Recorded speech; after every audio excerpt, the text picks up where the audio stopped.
Barchaga salom do'stlar, sizlar men sport жаңалыктары. Videoni basamas burun arnaga tirkelib, videoga like basууду unutpаңыздар. Bugungi жаңалыктар: Головкин чемпиондуктан бас тартамы? Braziliyalik nokautchi ma'lumdeme жасады.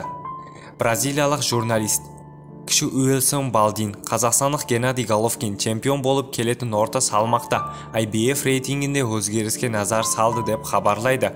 Рейтингде Хайме Мунья мен Риота Мурата 3-ші және 5-ші орынға көтеріліпті. Бірінші орында Геннадий Головкинге міндетті қарсылас Эскива Фалкао. Эскива Фалкао мызғымай тұр. IBF орта салмақ рейтингін өзгертіп, Хайме Муньяны 3-ші орынға, ал Риота Муратаны 5-ке қойыпты. Головкин белбеуден бас тартама екен.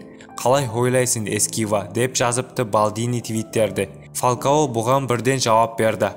Меніңше ол айқасады. Ол белбеуін тастап кетеді дегенге сенбеймін. Енді рейтинг тамаша болып тұр. Ал Мунья мен Мураты жақсы айқас өткізді, дейді.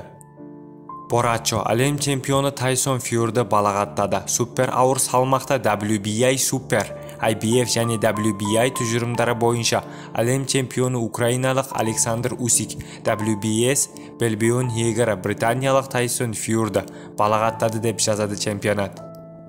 Тайсон Фьюри, сен Борачосын. Бұл нені білдіреді дейсің ба? Көп ішетін адамды солай айтады, дейді Усик YouTube арналардың біріне берген сұхбатында.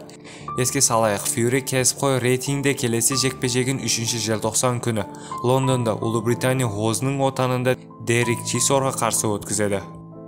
Сіздер мен спорт жаңалықтары болды. Арнаға тіркеліп, видеоға лайк басып, комментарий жазуды ұмытпаңыздар. Ең қызықты видеолар, ала алдында контенттер, достар, конкурстарды көп болады. Баршаға сәттілік. Сіздер мен спорт жаңалықтары болды.